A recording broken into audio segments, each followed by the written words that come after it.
भगवान् पुरुषोत्तमः जनो जानन्निदं सत्यं मुच्यते भवबन्धना। બ્રહ્મસ્વરૂપ શાસ્ત્રીજીમાંના 4 મહાવાક્યો જે મહંત સ્વામી પ્રવર્તાવ્યા છે એમાંનું પહેલું હતું આ મુંડાનું છે તે અક્ષર પુરુષોત્તમ માટે. આ વાત આપણે ગઈકાલે બહુ સારી રીતે સમજ્યા અને એ અક્ષર પુરુષોત્તમ માટે મુંડાવ્યું છે એની વાત મહંત સ્વામી મહારાજ આવી રીતે કરતા કે મુંડાવવું એટલે શું, તો આ માટે કહેતા કે મુંડાવવું એટલે નિષ્ઠા અને ઉપાસના. નિષ્ઠા અને ઉપાસના ગઈકાલે આપણે એ બધી બહુ ઊંડાણથી વાત બધી થઈ ગઈ કે નિષ્ઠા એટલે ગુણાતીતાનંદ મૂળ અક્ષર, સહજાનંદ એક પરમેશ્વર અને મહંત સ્વામી મહારાજ મોક્ષનું દ્વાર. આ આપણી નિષ્ઠા છે. એ જડબે સલાહ નિષ્ઠા આપણી હોવી જોઈએ અને એમાં કોઈ પણ પ્રકારનું સમાધાન કરવાનું નહીં. સમય સ્થળ અનુસાર આપણે બોલવું હોય અથવા એ ઘટે એમ કરવું, પરંતુ આપણી નિષ્ઠા આ દ્રઢ રાખવી એ આપણે ગઈકાલે વાતો થઈ. એટલે એ દૃષ્ટિએ આ પ્રમાણે આ રીતે આ નિષ્ઠાની વાતો શાસ્ત્રી મહારાજના મનમાં કેવી હતી જોરદાર, એક એક વ્યક્તિ પાછળ કેવી રીતે મંડતા એના જ આપણે ગઈકાલે વાત કરી. દોલતરામ કૃપારામ પંડ્યાને 21મું વચનામૃત વંચાવીને પાકું કરાવેલું કે ભાઈ અમે નીકળ્યા છીએ, આના માટે નીકળ્યા છીએ. કારણ કે જેવા પરોક્ષ ભગવાનના જે ભક્તો એનો જેવો મહિમા છે એવો પ્રત્યક્ષ ભગવાન અને પ્રત્યક્ષ ભગવાનના જે સાધુ એનો મહિમા સમજીએ તો જે કલ્યાણનો મુદ્દો હાથ આવ્યો કહેવાય. અને આ વાત આ સમજો તો લાખ વર્ષ પેઢે સમજો, આ જન્મે સમજો અથવા અનંત જન્મે સમજો, પણ સમજ્યા વગર છૂટકો નથી. તો એ વાત ઉપર એમને બહુ જ તાન હતું. તો એ પ્રકારની વાતો આપણે સાંભળી. તો આ રીતે શાસ્ત્રી મહારાજે આ બધી સ્પષ્ટ વાતો બધાને કરેલી છે અને આ રીતે એ વાત આપણે સાંભળ્યા કે મહંત સ્વામીનું જે એની પર નિરૂપણ કે એટલે આ મુંડાવું એટલે નિષ્ઠા એટલે ઉપાસના. ગઈકાલે બધા લૌકિક દ્રષ્ટાંતો આપ્યા હતા પણ યાદ આવ્યા છે કે બધા જે ન્યૂટન ને થોમસ આલ્વા એડિસન ને ગાંધીજી બધા કેવી રીતે મુંડાવેલું પોતપોતાના ક્ષેત્રમાં આખી જિંદગી સમર્પિત કરી દીધેલી, એવી રીતે એ વાત બનેલી. હવે બીજી વાત આવે છે કે શાસ્ત્રીમાં કહેતા અમે તો અક્ષર પુરુષોત્તમના બળદિયા છીએ, અમે તો અક્ષર પુરુષોત્તમના બળદિયા છીએ. હવે આ પ્રમાણેની વાત ઉપર આપણે હવે જોઈશું આજે કે અક્ષર પુરુષોત્તમના માટે આ રીતે શાસ્ત્રીજી મહારાજ વડતાલથી 1962ની સાલની અંદર નીકળેલા અક્ષર પુરુષોત્તમની ઉપાસના માટે. અને જોતજોતામાં 5 શિખરબદ્ધ મંદિરો બાંધી દીધા, આખો સત્સંગીઓ પણ વધાર્યા અને વારંવાર એ કહેતા કે અમે તો અક્ષર પુરુષોત્તમના બળદિયા છીએ. એ વખતે મંદિરો બાંધવા માટે પાણા જોઈએ, પથ્થરો નહોતા. એ ખરીદવા નાણાં જોઈએ તો પૈસા નહોતા. એ કામ કરવા માટે માણસો જોઈએ તો માણસ નહોતા. એમને ખવડાવવા માટે દાણા જોઈએ તો દાણા નહોતા. એટલે શાસ્ત્રીમાં જ કહેતા હું જોડી ઉપર મુસ્તાક રહીને મંદિરો બાંધું છું. તો જોડી ઉપર મુસ્તાક રહીને મંદિરો બાંધતા હતા. તો હવે આ પ્રમાણે શાસ્ત્રી મહારાજ આમ કહેતા કે અમે તો અક્ષર પુરુષોત્તમના બળદિયા છીએ. બળદ એટલે શું? માલિકની અખંડ સેવા કરે. શાસ્ત્રી મહારાજ પણ અક્ષર પુરુષોત્તમની જીવનભર સેવા કરી છે. પગ વળીને બેઠા નથી. અક્ષર પુરુષોત્તમ એમના માટે સર્વસ્વ હતું. એટલે આપણે કોણના બળદિયા છીએ એનો મહિમા સમજવું જોઈએ. સેવક એટલે સેવક કોના છીએ સમજવું. જ્યારે સારંગપુરનું મંદિર થતું હતું અને એ વખતે જૂનાગઢના ગુણાતીતાનંદ સ્વામી મૂળ અક્ષર મૂર્તિ એમના ત્યાગી શિષ્ય પ્રથમ પંક્તિના જેમનું નામ હતું બાલમુકુંદ સ્વામી. એ બાલમુકુંદ સ્વામી સારંગપુર આવેલા અને નારાયણપુર નાહવા જતા રસ્તામાં મંદિર આવે એટલે ત્યાં ઊભા રહ્યા અને પછી એ ત્યાં બધા સેવા કરતા સંતોને બધાને ભેગા કર્યા, કોઠારી ત્યાં શંકર ભગત હતા અને બીજા બધાને, અને કહ્યું ભાઈ અત્યારે શાસ્ત્રીજી ક્યાં છે? એ તો કે ગુજરાત તરફ છે. તો ભલે તમે આવો મારી વાત સાંભળો એમ કરીને કહ્યું કે પૂર્વે બધા જે પરમહંસોએ મંદિરો બાંધ્યા અને બહુ ખૂબ સેવા કરી બેહે કરીને આ બધા પથ્થરો ઉપાડવાના અને પછી આ પાયા બધા ખોદવાના અને બધી ઘણી બધી સેવા કરી. પણ દાદાને મૂર્તિઓ બેઠી તો બધા અવતારોની મૂર્તિઓ બેઠી બરાબર છે વખતે સમયની અનુકૂળ ગઈકાલે વાત થઈ એ મુજબ. પરંતુ તમારા બહુ મોટા ભાગ્ય છે કે તમને જે સેવા મળી છે. હવે તમે જે સેવા કરો છો એના મંદિર થશે એમાં અક્ષર સહિત પુરુષોત્તમ નારાયણ એમના મુક્તિ સહિત પણ સાથે બિરાજમાન છે. એટલે તમારા બહુ મોટા ભાગ્ય છે. એવો મહિમા સમજીને સેવા કરજો કે કોની સેવા તમે કરો છો. જરા ઘંટાઓ લાવતા નહીં અને આવી રીતે આનંદથી સેવા કરજો. અને શાસ્ત્રી જે આવે ત્યારે મારા યશ સ્વામિનારાયણ અમને કહેજો. આ વાત એમણે સમજાવેલી. તો આ બધી જે સેવા છે ને મોટા મોટાઓને દેવતાઓને પણ મળતી નથી, એ આપણને આ મળેલી છે. એક વખતે બ્રહ્મા હરીસાયા અને ભગવાને જો મારે બ્રહ્માનું કારખાનું ચલાવવું નથી, આ બધું નથી કરવું, હવે રિટાયર થવા માંગુ, રાજીનામું આપી દઉં છું એમ કરીને મેં તો પેપર આપી દીધું એમને ભગવાનને. ભગવાન સમજાવી કરો સેવા બહુ મોટા પુણ્ય ના નથી જોઈતી બહુ કરી. એટલે એને એવું હતું કે મારા સિવાય બીજો કોઈ બ્રહ્માંડમાં કોઈ બ્રહ્મા છે જ નહીં, એટલે ભગવાન પાછા આવશે પણ સમજાવવા માટે એમ કરીને પછી એ તો આ પ્રમાણે બેસી ગયા પોતાના બંગલામાં. પણ એને સમજવું જોઈએ ને કે આપણા માટે ભગવાને આપણને સેવા માટે આપણને બહુ લાભ આપ્યો. હવે આ એ તો ધારે કેવી સેવા કરે હમણાં પછી કહું, પણ આપણને આ સેવાનો લાભ આપ્યો છે એ સમજ્યા નહોતા એટલે આવી વાત ઊભી થઈ ગયેલી. અને પછી તો આ પ્રમાણે બીજે દિવસે એમને જોયું તો બધા બ્રહ્માઓની લાઈન હતી કે ક્યાં જાઓ છો લ્યા, કે એનું બ્રહ્મા છે ને રાજીનામું આપ્યું છે, બીજા બ્રહ્માની જરૂર જેવી જેવી એડવર્ટાઈઝ નીકળી છે એટલે અમે બધા આવ્યા છીએ. પણ કે એકની જરૂર છે આટલા બધા, એ અનંત કોટી બ્રહ્માંડો છે અને અનંત કોટી બ્રહ્માંડો અનંત કોટી બ્રહ્મા છે. ઓહો, એમાં તમે આટલા બધા એક જે પાસ થઈ જશે એ બહુ ભાગ્યશાળી સમજશે, અમે રાજી થઈશું. એટલે અમને વાત ટાઈમ બગાડો ને એમાં જવું જલ્દી લાઈનમાં ઇન્ટરવ્યૂ આપવા. અને કોઈ તો તરત ગયા રાજીનામાનું કાગળ ફાડી નાખ્યો, હાજર થઈ ગયા. એટલે આ ભગવાન ધારે તો આવી રીતે કરે. સારંગપુરના મંદિરનું મને યાદ છે કે મેં છગનભાઈ ગગાભીના દર્શન કરેલા. એ છગનભાઈ ગગાભીની વાત સાંભળેલી કે જ્યારે સાસરીમાં સારંગપુરનું મંદિર કરતા હતા ત્યારે બધો ખરડો નોંધાવતા હતા. તો એમને 35 રૂપિયા લખાવ્યા. કેટલા? 35. સૌથી વધારે એમના હતા, સૌથી વધુમાં વધુ પૈસા એના હતા. બાકી કોઈ 8 આના 2 આના 4 આના કોઈ કે બળદીઓ જાતે મજૂર કરવા કામ કરી બળવાડું લઈ જજો પણ પૈસો ક્યાં આપે કોઈ. તો આવી પરિસ્થિતિ હતી ત્યારે છગન કાકા કે હું રડી પડ્યો કે 35 રૂપિયા આવું મોટું મંદિર કેવી રીતે બને, ઈંટ નથી આવતી 35 રૂપિયા બાજે, તો કેવી રીતે થશે? ત્યારે સતી મારે જ્યારે બપોરે 12 વાગે આખું સોનાનું અને હીરા જડેલું મંદિર બતાવજો કે આ મંદિર કે સ્વામી આના રાખી દો એટલે આપણા ખડો કરોડ આપણે કારણ કે એ હું ધારું ને તો પૃથ્વીના પેટાળમાંથી આવા મંદિર ઊભા કરી દઉં, પણ મારે તમારે બધાની સેવા લેવી છે. આપણી પાસે આ સેવા લઈને મંદિર બનાવી નડિયાદ સમજણ પડી. એટલે બાકી ધારે તો એમને ઊભું કરી દેવા છે. એટલે આપણે સમજવું કે આપણને સેવાનો લાભ આપ્યો. જેમ અંગ્રેજી વખતે વી આર ચોઝન વન્સ. આપણે ભગવાનના આ પ્રમાણે ખરેખર આ પસંદ કરાયેલા વ્યક્તિઓ છીએ કે આપણને લાભ આપ્યો. બાકી કેટલા લાઈનમાં ઉભા છે બધા, પણ આપણને લાભ મળી ગયો એટલા માટે ભાગ્ય કહેવાય. એમ સમજી ગઈ અને આપણે સેવા કરીએ તો કેપ આવે, કેપ ચડી જાય. બળદ છે ને જીવનકાળ દરમિયાન કેવી દૃષ્ટિકોણ રાખીને સેવા કરે છે એનું આપણે જોઈએ. એના 12 મુદ્દાઓ જોઈશું. તો પહેલો મુદ્દો છે બળદ હંમેશા સહનશીલ હોય છે. બળદ કેવો હોય છે? સહનશીલ હોય છે. એને કોઈ ફરિયાદ જ નહીં, એ કોઈ ફરિયાદ નોંધાવાના છે આપણા પ્રમાણે. જેમ તાળ તડકો શબ્દો માર પરિસ્થિતિ બધું જ મૂંગે મોએ સહન કરવા, ત્યારે બોલતા આવડતું નથી, ફરિયાદ ક્યાં કરવા જાય. અને શ્રીજી મહારાજના પરમહંસો એ પણ અક્ષરપુરુષો મહારાજના ભળદિયા હતા ને, એમણે પણ આ બધા ત્યાગીઓ વૈરાગીઓના શબ્દો માર બધું સહન કર્યું.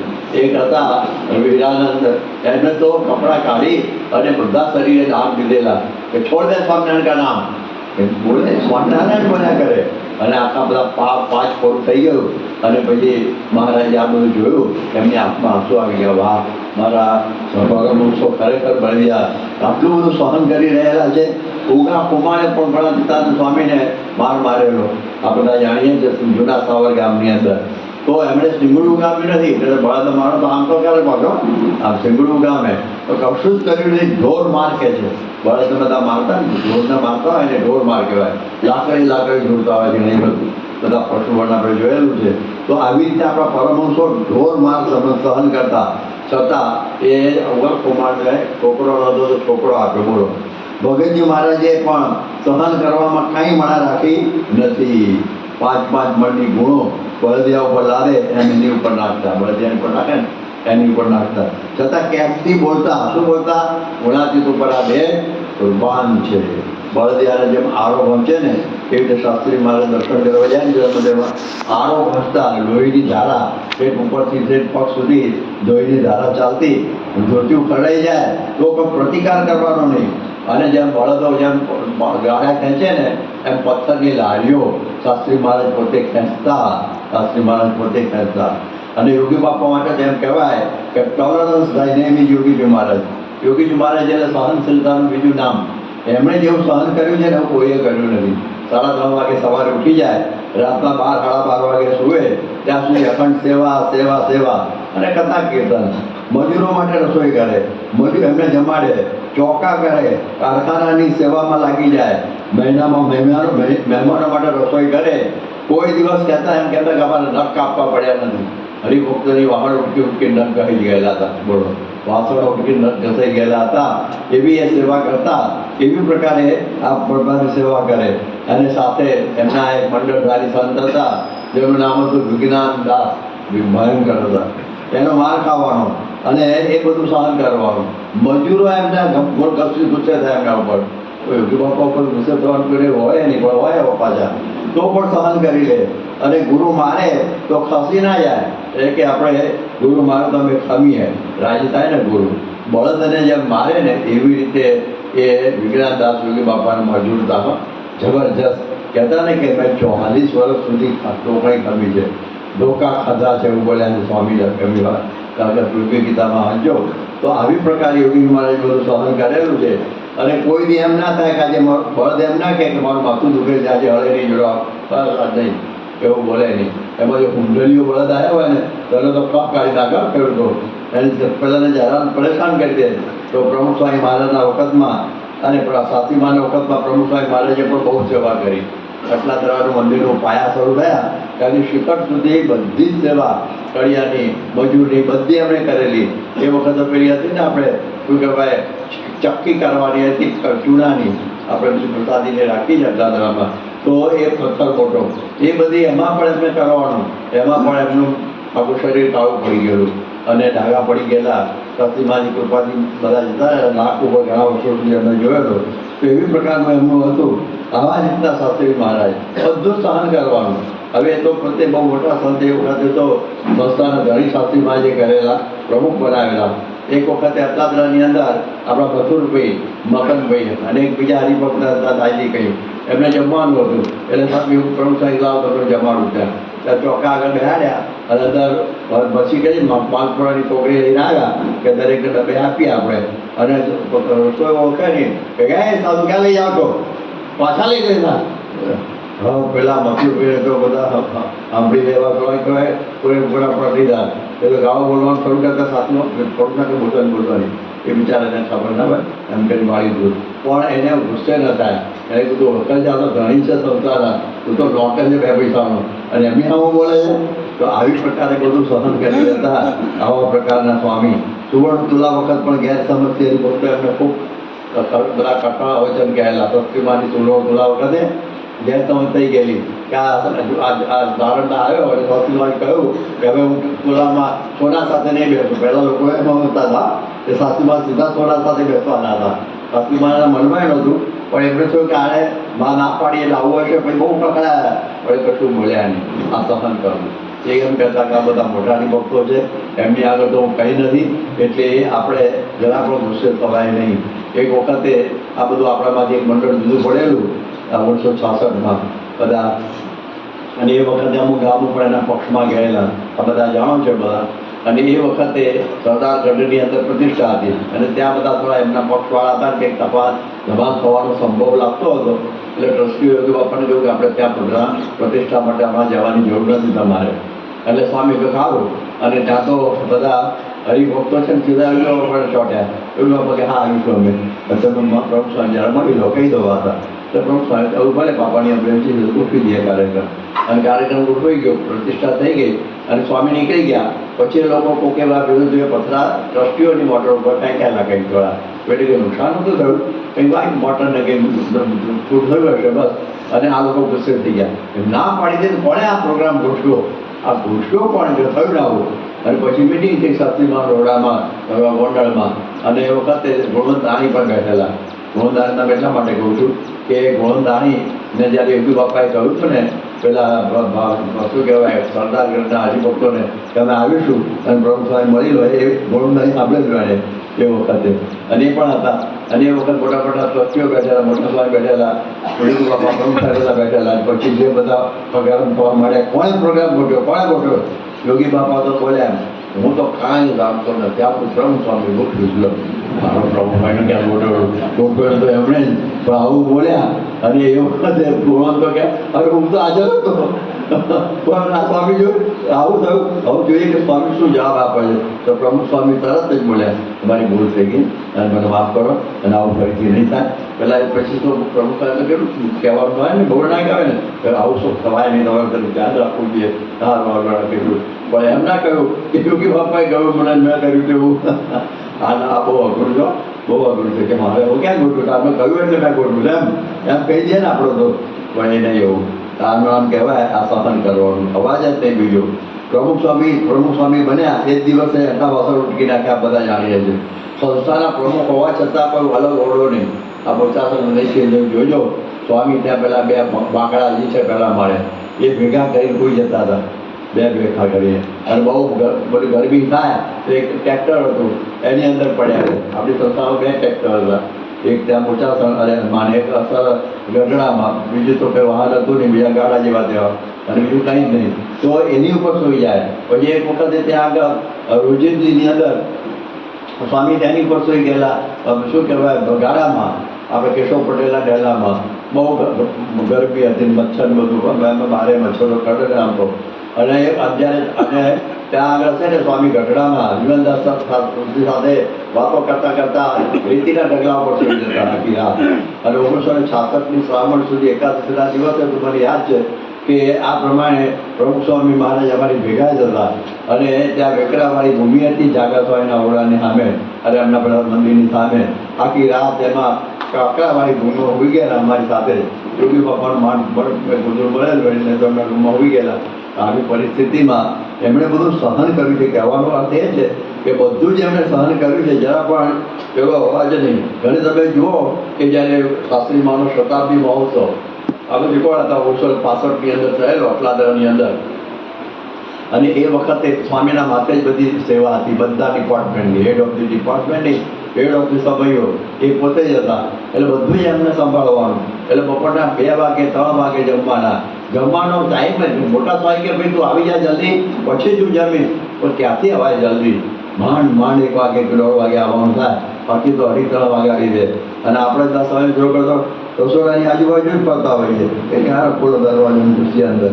તો આ સ્વામીની વાત જ આવી જેમ બળદ છે ને નીરે ત્યારે ખાય એ કંઈ પાછો રસોડા આગળ જે બેહી ના છે પલાઠી પાડી નીરે ત્યારે ખાય અને જે આપે તે ખાય એ બધા બળદને બધા પેટ્રોલ ગાયા ભેગા ડાક કરવા જોયું આપે એટલું ખાય બિચારા ધર્યું એટલું અને સ્વામીશ્રી કોઈ દિવસ એમ ન કહે કે આજે તો મારા માટે અમુક વાનગી બનાવજો ખારું તીખું મોડું જે હોય એ બધું મહારાજને સંભાળીને ખાઈ લેવાનું પૂછવાનું જ નહીં જેમ અંગ્રેજીમાં કહે છે બેગર સર્વનો ચોઈસ જેમ પેલો ભિખારી હોય અને કોઈ કંઈ માગવા ગયો અને કઢી આપી છે ટાળીને ત્યારે એને કોઈ જરા બાજરા ગરમ કરીને આપો અને આપી જરા ગરમવાળી આવે છે આ રોટલા ખાઈ લે જે હોય એટલે આ વાત સમજવાની બળદને છે ને ઊંઘ આળસ કંટાળો કશું જ નહીં એવી રીતનું હોય રાતના 2 વાગે જોડો તો એ તૈયાર સ્વામીશ્રીનું વિચરણ પણ અમે આટલા 45 વર્ષમાં જોયું છે રાત દિવસ જોયા નથી બપોરે સવારના 7:30 નીકળે 2 વાગે જમવાનું થાય અને એ વખત પેશાબ લાગ્યો હોય ભૂખ લાગી હોય અને આ પ્રમાણે તરસ લાગી હોય અને સીધું પેલી વાડીઓમાં જમવાનું હોય તો તેની વ્યવસ્થા કશી હોય એની અંદર જનરલ રસોઈમાં પણ કોઈ દિવસ ઉકાળો કર્યો નથી જેમ તેમ ચલાવી લીધેલું છે આટલા બધામાં એમણે 7,40,000 પત્રોનું લેખન વાંચન કર્યું બોલો આમાં તો ક્યાંથી ટાઈમ કાઢ્યો હશે પણ કાઢતા હતા અમને ખબર છે હવે એ પ્રમાણે આવું બન્યું અને આખી રાત પ્રોગ્રામીઓ કરી છે એમને ફિલાડેલ્ફિયાની અંદર 1974ની અંદર મને યાદ છે એક વખત બપોરનું ભોજન 5:30 વાગે થયેલું ન્યુયોર્કની અંદર સાંજનું ભોજન તો રાતના 11 વાગે તો લગભગ ઘણી વખત થતું અને દિવસના 13 ગામનો પણ રેકોર્ડ અને જમતા બેઠા હોય બેસી ગયા પેલા તાળની અંદર અને ત્યાં પધરામણી કોઈની રહી ગઈ હોય અથવા કે સ્વામીજી આવે હાજર ન હોય સ્વામી પાછું મૂકીને પાછા 3:30 વાગે આવી જવા બે આવો ક્યાં ગુરુ કોઈ મળે આપણને? તો આવા આપણને મળેલા છે, પણ પત્તર હડસેલીને પણ સેવાઓ કરેલી છે એટલે આવું બને છે. તમે જુઓ કે આ પ્રમાણે અહીં પીપળક છે આપણું, આ બેઠા છીએ, અને બાજુમાં દબાણ છે. તો અહીંથી અમે દબાણમાં ઉતારો હતો સ્વામીનો, અને પછી પીપળકમાં પધરામણીઓ કરી. રાતના 11 વાગે શિયાળો બહુ હતો, અને પછી અમે પૂરી થઈ ગયા એટલે અમે સુઈ ગયા. ત્યાં તો એક મોટું મંડળ આવ્યું, અમારું ફળ્યું રહી ગયું. અને યાર વાજર કેટલી વખત આવીએ છીએ બધા હજારો મોકલેલા ફરી જાય છું. અને આ શિયાળો તો સખત ઠંડી લાગી જાય, ગોલા રોટી ઉઠતા છે. ત્યાં સ્વામી ઉઠ્યા, ચો પાછળ જાઉં, ચાલો જઈએ. અને પાછા જઈને 1:30-2 વાગે પધરામણી કરીને પાછું ઉઠતા. આવા બળદિયા છીએ, અક્ષર પુરુષોત્તમ નામ બળદિયા, કોઈ ફરિયાદ જ નહીં. બળદ છે ને જીવનભરનો સેવક, સ્વામી જીવનભરના સેવક. હાથ છૂટ્યા એવું કોઈ દિવસ હાથ છૂટ્યા એવું રહ્યું નથી. ઉતારા ક્યાં આગળ? બળદો ક્યાં ઉતારો હોય ભાઈઓ? ગમાણમાં. બળદનો ઉતારો કે 5 સ્ટાર હોટલમાં ના હોય, ગમાણમાં જ હોય. એવી રીતે આપણા બધા જોઈએ પરમહંસોના ઉતારા છે. આપણા પરમહંસો એને મહારાજે કહ્યું તમારે ભિક્ષા માગીને ખાવાનું. ભિક્ષા એટલે ખબર પડી? પેલા જેમ બ્રાહ્મણો નીકળે છે ને, એકમાં ઘી હોય, ગોળ હોય, ચોખા હોય, એની જોડીમાં એકમાં લોટ હોય, એ ભિક્ષા જુદી. આ તો બેઠી ભિક્ષા લેવાની. દરેકને કે દાળ ભાત રોટલી શાક જે કંઈ હોય ને, ભિખારી કહેવાય. શું કહેવાય? નામ અત્યારે તો બોલાતા નથી કોકના, પણ ભિખારી કહેવાય. તો ભિખારી જેવું કહેવાય. આવી જ ભિક્ષા લેવાની. એમાં સ્ત્રીઓ રજા પેલા દરબારીએ હોય, કોઈ છોકરાને પાછું પૂછું જોઈને પાછું વળી હાથ ધોયા કે ધોયા પાછું આમ કરતી હોય. અને વળી પાછું તમે જો ડુંગળી હોય, લસણ હોય, ટુકડો છોકરાએ ધોકાગળ ખેંચી લીધો એટલે એ હોય અંદર. આ રસોઈ પછી શું કરે? દરેક ગામમાં પહેલાં તળાવ હતા, દરેક ગામમાં જૂની પદ્ધતિમાં. તો બધું જઈને ડબોળી સાફ કરવાનું. કૂતરું પણ સૂંઘેની કીડી પણ ચડે નહીં એવું નિસર્ગ થાય ત્યારે એક કાચલી ભાજીને ખાવાનું બાપા દિવસ બે વખત. આ બળદિયાનું વાત કહેવાય ને, બળદિયાના પાદર બળદ કરવાનું, આમામ કરે, કંઈ કરવાનું નહીં. એવી રીતે સહન કરી લેવાનું. આપણા પરમહંસોએ તો આપણે જોઈએ ને ઉતારા ક્યાં આગળ? જાત નીચે. પછી કોઈ જગ્યાએ પેલા દુકાનમાં જતા રહ્યા, દુકાનવાળા પાટિયા પર ઊભી રહે, એમને પડ્યા રહે. એવી પ્રકારના બધા ઉતારા હતા. તો આપણે એવા આપણે જોઈએ, આપણી ગુરુ પરંપરાએ પણ આવું જ કરેલું છે. પ્રભુ સ્વામીનો પણ પોતાનો કોઈ જતો ઓરડો થયેલો નહીં. જનરલમાં સુઈ જતા. યોગી બાપા સાથે અમે વર્ષોથી સભા મંડળ પડ્યા રહેતા. મને વર્ષોથી યાદ આવે છે. એક જ સભા મંડળમાં અમે બધા સુઈ જતા. રાતે ગામડે હોઈએ, પડ્યા રહ્યા મંદિરની અંદર બધા એક સાથે 25 જણા. યોગી બાપાને, પ્રમુખ સ્વામીને, મોટા સ્વામીને બધાએ પડ્યા હોય ને કોઈ. અને પાછા એ વખત તો પેલા ગામો નહીં, શું કહેવાય, જ્યોતિ ગામ નહીં, એટલે લાઇટ ના હોય, એટલે પંખો ના હોય, નળ ના હોય, જાજરું ના હોય, કશું જ ના હોય વ્યવસ્થા. તપી જતું હોય બધું. આમ પંખા નાખ્યા આમાં બધા. મોટા સ્વામીના માટે કોઈ કારણ કે મોટી પર સારું થયેલા ને મોટા સ્વામી આવતા ભાઈ, તો એમના માટે સ્વામીએ કહ્યું કે એમને જરા એક ખાટલો આપો એમને, એકલાને, બીજા કોઈને નહીં. અને એમને પછી દરેક પંખો પણ છોકરાઓ નાખે. છોકરાઓ કંઈ ગોઠવ્યા હોય, પંખો નાખે, અને બપોર જમીન બધા પંખો નાખવાનું થાય. અને એ વખત ઊંઘ બહુ આવે એટલે નીચે સુઈ જાય ને. પ્રમુખ સ્વામી, સંત સ્વામી, યોગી બાપા નીચે સુઈ જાય એટલે વાંધો ના જોડો આરામ થઈ જાય. પણ મોટા સ્વામી એક વખત સુઈ ગયા હતા. પછી પડલમાં ખોટલો વાવ પંખો નાખવો પડે. એક છોકરાને જોડું આવ્યું ને, પડ્યો મોટા તો એના ઉપર મોટા આવે તો પડે મોકલ્યો તો આપણે બધા ઉઠી ગયા. બધા જોઈ તમારે ઊભી થઈ જાય. આવું બધું થતું. એક વખત તમે ત્યાં આગળ હતા તો આપણે શું કહેવાય, ત્યાં આગળ અમે હતા, ત્યાં આગળ ખેડ બ્રહ્મામાં. અને એમાં તો મારું માટલું ફાટ્યું. અમે 3 વાગે હતા અને કોઈ પંચાયતની ઓરડી હતી, એમાં ઉતારે ક્યાં હતા એ વખત પ્રમુખ સ્વામી પોતે. અને બધું પાણી થઈ ગયું એ હરકું કરતાં 4 વાગે કે ચલો બીજા 2 ગામ જવાના બાકી. હવે બધી આવી પ્રકારે સ્વામી ટ્રેક્ટરમાં, ટ્રોલીમાં, બળદગાડામાં બધી આ રીતે જ્યાં જગ્યા મળી ત્યાં બધી રીતે પડ્યા રહેલા હતા. એટલા માટે કે સેવક સુખ ચાહે માન ભિખારી, નવ દુહી દૂધ ચહત એથી પ્રાણી. સેવકને માનની ઈચ્છા રહે અને પેલું કહે છે ને, અને સુખની ઈચ્છા રાખે. અને ભિખારી હમણાં મેં કહ્યું ને માનની ઈચ્છા રાખે, એનો કોઈ અર્થ નથી. આપણા ગુરુએ પણ આ સમય જોયો નથી. હવે આપણે મહંત સ્વામી ઘણી વખત વાત કરતા કે એગ્રીકલ્ચર કોલેજમાં એ ભણતા. એટલે એગ્રીકલ્ચર કોલેજમાં થોડી પ્રેક્ટિકલમાં ખેતી પણ શીખવાડે, વાવવાનું આ તે બધું એ બધું શીખવાડે. એટલે આના માટે બળદ પણ હોય. એટલે કોલેજના જ બળદ હોય, કોલેજના પોતાના જ બળદ માલિકીના. એટલે બળદો ટેવી ગયેલા. રોજ બધા છોકરાઓની બેચ આવે ને એ પ્રમાણે થાય. પછી 5 વાગે ને સાંજના એટલે 2 વાગે એટલે ક્લાસ પૂરો થઈ જાય ને, બેલ વાગે ને એટલે બળદ એક ડગલું આગળ ના ચાલો, પીરિયડ પૂરો. સમજી જાય કે બેલ વાગે છોકરા ભાગે છે, એક ડગલું તો ગમે એમ કરતો થશે નહીં, પીરિયડ પૂરો થઈ ગયો છે. એવી રીતે આપણે એગ્રીકલ્ચર કોલેજના બળદ નહીં બનવાનું. કામ પૂરું થાય ત્યારે પૂરું સમજવાનું, સમય પૂરું થાય ત્યારે કામ પૂરું નહીં કરવાનું, કામ પૂરું થાય ત્યારે કામ પૂરું સમજવાનું, સમય સામે જોવાનું નહીં. એ આપણે બધું જોયેલું છે. તો આવી રીતે સત્સંગની વૃદ્ધિ આપણી બધી થયેલી છે. એટલા માટે સમય સાથે નહીં જોવાનું, કામ પૂરું થાય જોવાનું. એક આ સેવકનું લક્ષણ છે. એટલા માટે આ બધું સહન કર્યું છે. તમે જુઓ કે બીજો લક્ષણ, પહેલું લક્ષણ બળદ કેવો છે? સહનશીલ. કેવો આવ્યો? સહનશીલ. હવે બીજું લક્ષણ છે એ છે બળદનું કોઈનું જોવાનું નહીં, કોઈનું જોવાનું નહીં. એટલે આ બધું કહે છે કે કોઈનું જોવાનું નહીં એટલે શું? કે ગમે તે કરતો હોય એનું જોઈ લેવાનું. બરાબર. આગે સહનશીલતાની એક વાત પણ ભૂલી ગયો કે છે ને અંગ્રેજીમાં નો પેઇન નો ગેઇન. તમે કંઈક સહન કરો તો જ કંઈક પામો. જે પહેલાંના સમયમાં ઝાડમાં બધા ગાડા જોડે ને બધા દોડાવે, જે પહેલો નંબર આવે ને એ બળદને ગોળ અને ઘી પીવડાવે. એટલે પેલો તોડી નાખે, ચોકડા તોડી નાખે પહેલો નંબર લાવવા માટે. કારણ પછી એને ગોળને આપે, ખવડાવે. એટલે યોગી બાપા કહેતા કે ગુરુ એમને ટોક્યા તો અમે વધ્યા. સહન જ કરવાનું. હવે બળદને કોઈનું જોવાનું નહીં. ખેડૂત થાકે ને પછી ખેડતા થાકે, 1-2 કલાક થાય ને એટલે થાક લાગે ને એટલે બળદને તો ત્યાં ખેતરમાં જ ઊભો રાખ્યો હોય અને ત્યાં પેલા ઝાડ નીચે એક ઓકલી લઈને ઓકલી પીવે ખેડૂતમાં. બળદ જોવે ખરો પેલો મળવા મને ઊભો રાખે ને ઓકલી પીને મારો થાપ ઉતારે છે અને મને કશું આપતો નથી, એટલા માટે બીડી પીવડાવતો નથી. તો બળદ જુએ છતાં એમને એમ ના થાય કે આમ કેમ થાય. 2 બળદ હોય, બીજો કામ કરે છે કે એનું નહીં જોવાનું, મારે મારું કામ કરવાનું. એવી પ્રકારનો હોય. એટલે ફરજ આવી છે. તો આપણે પણ આ શીખવાનું છે, સત્સંગીઓએ કાર્ય કરતા હોય કે આપણે માન છોડીને સેવા કરવી. આપણે કંઈ કૃષ્ણ પટેલા મળ્યા નથી, પણ અક્ષર પુરુષોત્તમના પડેદ્યા છે. તો બાપો કહેવાની જરૂર નહીં. એટલા માટે મેં આટલી બધી સેવા કરી, મારી કોઈ કદર નહીં. બળદ કંઈ કદરનું સર્ટિફિકેટ લેવા ગયો કોઈ બળદ?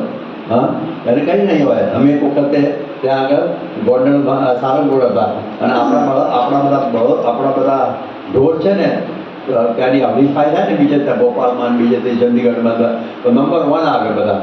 અને બધા ગાય ને બળદ અને બધા, અને પછી દૂધમાં અને બીજા ત્રીજામાં પછી એના સર્ટિફિકેટ આપણે એના બેસ્ટના આપણે નંબર 1 આપણો આવ્યો. થોડા એના પછી પેલા બધા આવે. એટલે એ બળદને તો કંઈ ખબર ના હોય, પણ બધા એની સાથે સંતો જે ફરતા હોય ને લઈને આવે કે જો બાપા આ સર્ટિફિકેટ કારણ કે તમને કે ના અમને નહીં, બળદને મળે, કારણ કે આ ગાય ના મળ્યા, ભેંસ ના મળ્યા. એને ખબર છે કે એને હું ખબર અમે લઈને આવ્યા છે કે તો જો એને કદર પડી જ ના આવે મારી કદર છે કે ના થાય. તો આપણને તો આવું બધું હોય. 1985ના સમયમાં સભામાં થયેલી, અહીં તો બધા જૂના જરા જતા રહ્યા છે, બધાને ખબર હશે કે એ વખતે સ્વામી એ ત્યાં આગળ સભામાં એવું બોલેલા કે મેં તો ખાલી ખુરશી સોંપાડી છે, તમને બધાને કરોડ દંડોત કરું તો પણ ઓછા છે. સ્વયંસેવકોને સ્વામી એવું બોલેલા. તો આપણને ખ્યાલ આવે કે કેવું બધું આ વખતે સ્વામીને કેટલું સ્વયંસેવકો ઉપર માન છે કે આખો સુવર્ણ મહોત્સવ ઉજવ્યો અમદાવાદમાં. ન ભૂતો ને ભવિષ્યથી 1 લાખ સ્વયંસેવકો.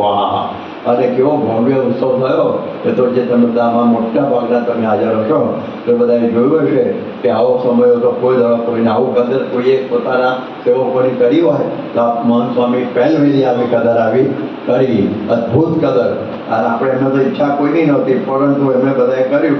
તો આપણે મને એવું આપણને લાગે તો તમે જુઓ કે આવી પ્રકારનું એમનું આ જીવન. પછી બળદ છે ને 7 સમેલીઓ હોય.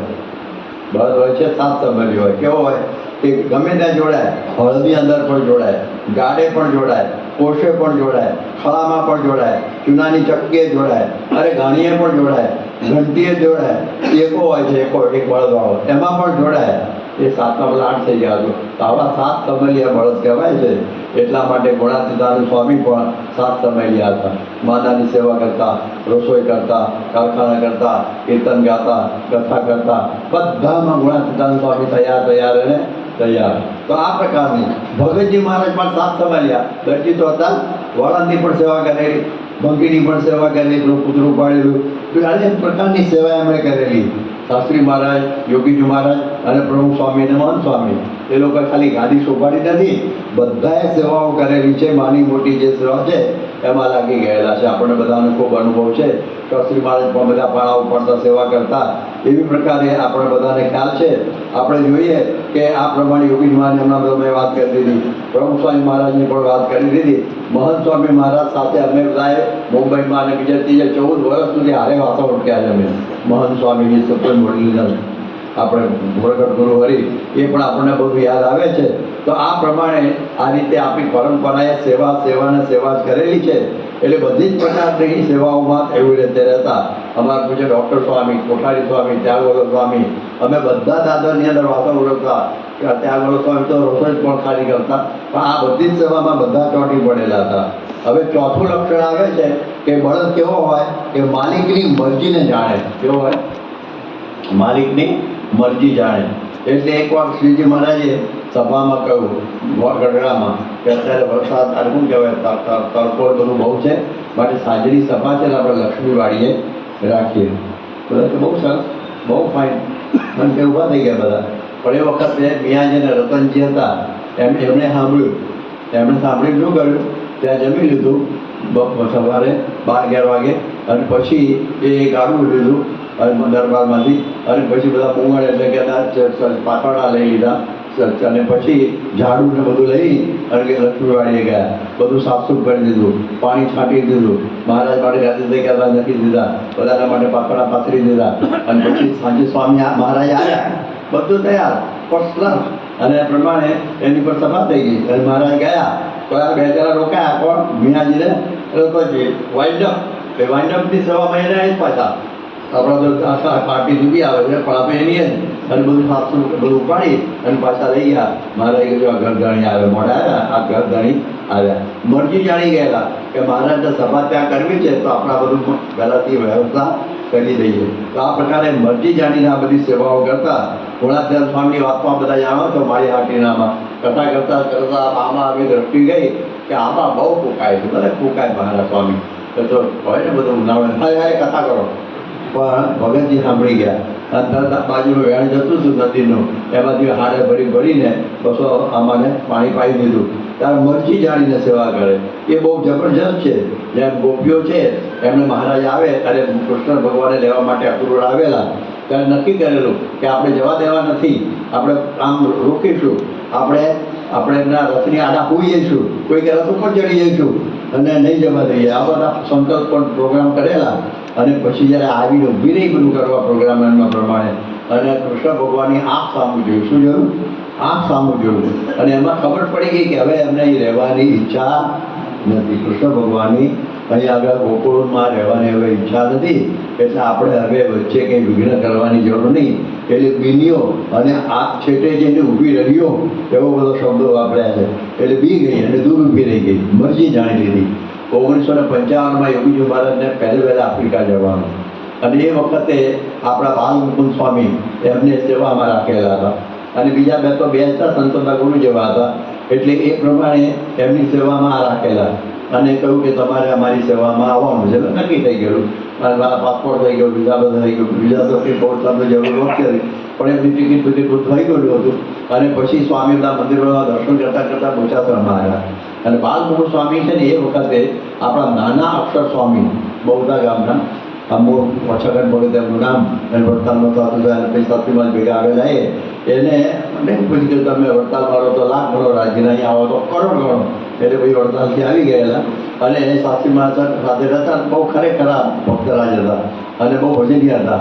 અને છેલ્લી અવસ્થામાં હતા માંદગીમાં સખત. અને એ વખત બાલમુકુંદ સ્વામીની સેવામાં રાખેલા એમને, અને બહુ અદભુત સેવા કરતા. અને પછી સ્વામી યોગી બાપા ત્યાં આગળ આવ્યા અને કોઈ અક્ષર સ્વામી તમારી સેવા બાલમુકુંદ સ્વામી કરી છે, બરાબર છે, પણ અમારે એમને આફ્રિકા લઈ જવાના છે, માટે રજા આપો, અમે બીજો સેવક ગોઠવી દઈશું. શું કે બીજો સેવક ગોઠવી દઈશું. એ વખતે અક્ષર સ્વામી કંઈ બોલી ક્યાં એક શબ્દ ખાલી બોલ્યા કે સ્વામી આના જેવો નહીં મળે.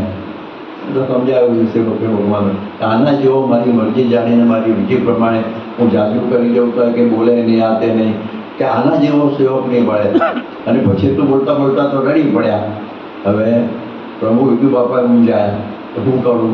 આ શાસ્ત્રી મહારાજના સેવક જ્યારે આ શું કહેવાય સાધુ અને આ મારે એને આફ્રિકાને લઈ જવાના આનું આ છે એટલે વચ્ચે મૂંઝાય ને એટલે એમણે કંઈ નહીં કર્યું. આમ છે ને આમ મૂંઝવણ મૂંઝ દયા હમણાં ચહેરે એને આમ જોયું કોની સામે? બાલમુખ સ્વામી સામે આમ થાય. એક સેકન્ડની અંદર બાલમુખ સ્વામી હું રોકાઈ જઉં છું. શું કહે છે? હું રોકાઈ જઉં છું. આ વાત આપણે બોલી દઈએ એટલી સહેલી નથી હો. એક સેકન્ડમાં માનીએ આમ લઈ લીધું અને આ પ્રમાણે કહું સ્વામી રોકાઈ જઉં. આપણી સામે આમ જોયું તો આપણે આમ જોઈએ અરે તમને મરજી જાણી ગયા. શું થઈ ગયું? મરજી જાણી ગયા. અને પછી તો એમણે ખૂબ સેવા કરી. જરા પણ મોડત નહીં. મેં તો કાઢો હા તારા લઈને મારે બધું રોકાવું પડ્યું એવું બોલે ને જળધરમાં. પણ એવું કશું બોલ્યા નહીં. અને ઠેઠ ધામમાં ગયા ત્યાં સુધી સેવા કરી. બાપા આફ્રિકામાં આવીને ખૂબ રાજી થઈ ગયા અને જીવનભર એમને ગોંડલની સેવામાં મૂકી દીધા. જો આ મરજી જાણી. શું કહેવાય? મરજી જાણે ને તો રાજી પણ જુદો થઈ જાય. પણ લંડનમાં 16 તુલા હતી.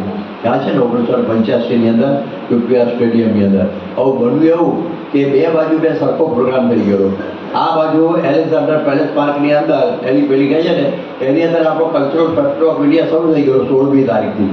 16મી જુલાઈ 1985થી. આપણે એના પહેલાં 16 તુલા કરી લેવાની હતી પણ મેદાન મળ્યું ત્યારે પેલો ચોકલેટ શરૂ થયો પછી મળ્યું. 20મીએ મળ્યું 4 દાડા પછી. અને આ બાજુ ધમધમાટ પેલો શરૂ થઈ ગયો. લાખો બધા જોનારા બધા આવે. મોટો 8 એકર ભવ્ય ભારત ઊભું કરેલું. હવે એમાં તો સ્વયંસેવકો જોઈએ ને. અહીંના જેવા 1,80,000 ક્યાં હતા? આપણે સોરી 80,000 હતા ને પ્રમુખ સ્વામી વખતે. તો લંડનમાં ક્યાં 80,000 ભગવા જેવા? થોડા જ હરિભક્તો હતા એ વખતે. એટલે સ્વયંસેવકો એમાં ઓછા હોય. એટલે સ્વામી જો શું કરવું આવે તો એક સભા કરી અને સ્વયંસેવકો નાની એક સભા. અને થયું કે આમાં 300 બેઠેલા બીજા બધા સેવામાં હતા. બાકીના બધાને ભેગા કર્યા અને કહ્યું તમારે ત્યાં આગળ 16 તુલાના કાર્યક્રમમાં કોઈ આવવાનું નથી. અહીંયા આગળ રહીને જ તમારે આ બધી સેવા કરવાની છે. બધાએ જય બોલાવી દીધી. સહજાનભાઈ મહારાજને જ્યાં મરજી જાણી રાજીપાથી જય બોલાવી. અને સ્વામી તુલામાં બેઠેલા અને 20,000 માણસો. આજુબાજુ વરસાદ નહીં ભવ્યતા અને દિવ્યતાવાળો સમયો અને એટલો બધો જબરજસ્ત. પણ સ્વામીના પલ્લામાં બેઠા એમને એ વિચાર હતા કે મારા સ્વયંસેવકો મારી આજ્ઞાથી ત્યાં રોકાઈ ગયા બિચારા. જ્યાં મહંત સ્વામી કહેતા હતા હું અબુધાબીની આરતી ઉતારતો હતો. આરતી ઉતારતી વખત મને સ્વયંસેવકો કાર્યકરો યાદ આવતા હતા. ખબર છે ને બધું? આરતી ઉતારતી વખતે એ વખત યાદ આવતા હતા. અને પ્રતિષ્ઠાના આગી રાતે મારે એમને પત્ર લખીને આપવો છે. રાત્રે જાગીને પત્ર લખ્યો. જો આપણી એક જ પરંપરા સરખી આવે છે કે એને આપણા માટે કેટલું બધું માન છે.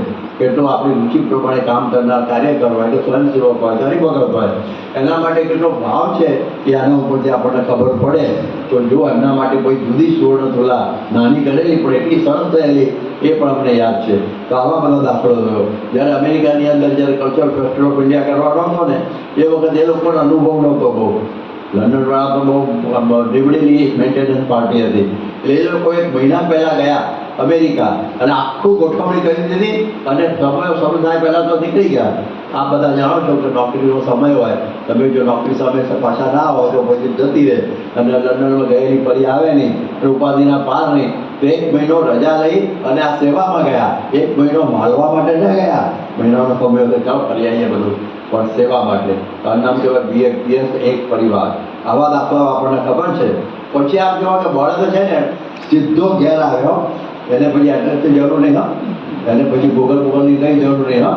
એ સીધો ઘેર આવી જાય એની આ વફાદારી હોય છે. તો ઘેર સીધો આવે એટલે શું? આપણે પણ યાદ રાખવાનું કે આપણે પણ સત્સંગી છીએ. સુખ દુઃખ તો આવવાના પણ સીધા ઘેર આવવાનું એટલે બીજે ન જવાય. દોરા ધાગા માણા બાંધરિયા અને બધું શીખવું શું કહેવાય વીટીઓ પહેરવાનું ઘણા ભણવાથી એમાં ચડાય જ નહીં. નિષ્ઠા એક જ રાખવાની. એટલા માટે ઘર બદલવું નહીં. શું કહે છે? જેમ બળદ ઘર બદલતો નથી એમાં આપણે ઘર કરતાં નિષ્ઠા બદલવી નહીં. આ લક્ષણ એનું આવ્યું એટલે આ પ્રકારનું ચોથું લક્ષણ થયું. બાકીના હજી છે. બાકીના હજી આપણા આગળ હજી આવતીકાલ પણ છે. એમાં આપણે આગળ આ બધા લક્ષણોને આગળ ચલાવીશું. અત્યારે કથાનો આપણે વિરામ કરીએ છીએ. સ્વામિનારાયણ ભગવાનની